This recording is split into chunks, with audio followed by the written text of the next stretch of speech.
أعوذ بالله من الشيطان الرجيم. بسم الله الرحمن الرحيم.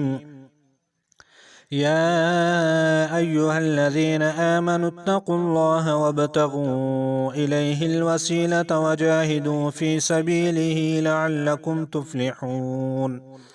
إن الذين كفروا لو أن لهم ما في الأرض جميعا ومثله معه ليفتدوا به من عذاب يوم القيامة ما تقبل منهم ولهم عذاب أليم. يريدون أن يخرجوا من النار وما هم بخارجين منها ولهم عذاب مقيم.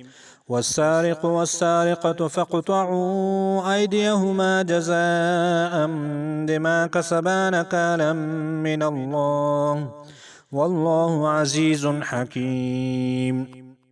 فمن تاب من بعد ظلمه وأصلح فإن الله يتوب عليه إن الله غفور رحيم. ألم تعلم أن الله له ملك السماوات والأرض يعذب من يشاء ويغفر لمن يشاء والله على كل شيء قدير.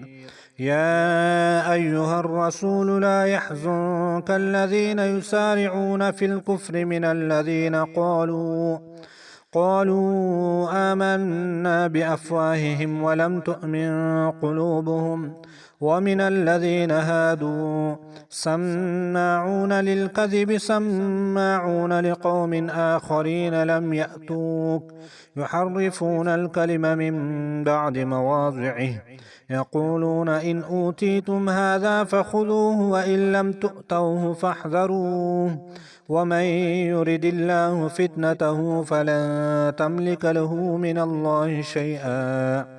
أولئك الذين لم يرد الله أن يطهر قلوبهم لهم في الدنيا خزي ولهم في الآخرة عذاب عظيم. سماعون للكذب أكالون للسحت فإن جاءوك فاحكم بينهم أو أعرض عنهم وإن تعرض عنهم فلن يضروك شيئا وإن حكمت فاحكم بينهم بالقسط إن الله يحب المقسطين. وكيف يحكمونك وعندهم التوراة فيها حكم الله